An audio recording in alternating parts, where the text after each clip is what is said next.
હવે જો વાત કરીએ સુરતની, તો સુરતના પૂણા વિસ્તારમાં 3 વર્ષથી ગુમ થયેલા તરુણની ઘટના ફરી ચર્ચામાં આવી હતી।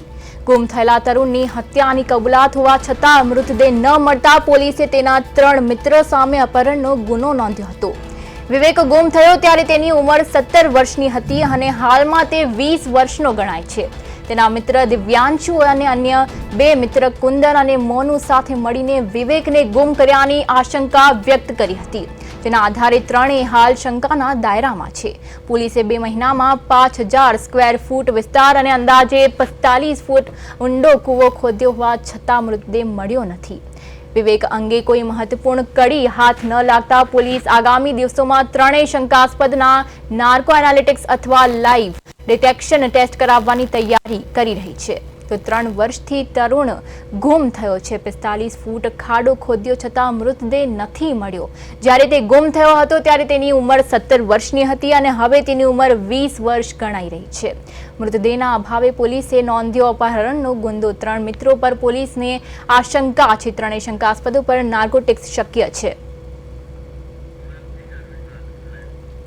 આજ સાથે આપણી સાથે સંવાદદાતા અરવિંદ રાઠોડ લાઈવ જોડાઈ ગયા છે। જે અરવિંદ, આજે તરુણની ઘટના જે ફરી ચર્ચામાં આવી છે તે અંગે પોલીસની કાર્યવાહી કેવી છે હાલમાં?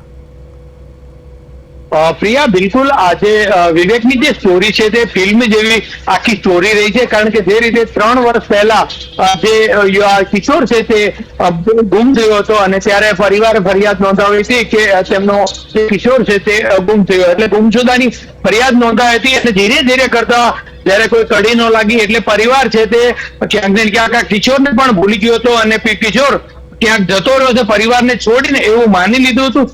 પરંતુ જયારે પરિવાર ભૂલી જાય છે તેવામાં એક નવો વળાંક આવે છે અને એક વોટ્સઅપ ગ્રુપમાં જે આ ગુમ છે વ્યક્તિ કિશોર તેના ભાઈ ઉપર કે તમારા ભાઈનું ખૂન થયેલું છે અને આટલા વ્યક્તિ સંડોવાયેલા છે, એટલે ત્યારે પરિવાર દ્વારા પોલીસને આખી જાણ કરવામાં આવી હતી કે આખી ઘટનાક્રમ પોલીસને જણાવી કે મારા ભાઈ છે તે ગુમ નહીં પરંતુ તેમની હત્યા કરી નાખવામાં આવી છે અને આ જગ્યાએ પૂણા ગામમાં વિસ્તારમાં આવેલ જે ભૈયાનગર છે તેમાં તેને હત્યા કરીને લાશને સંતાડી દીધી, એટલે ખાડામાં નાખી દીધી।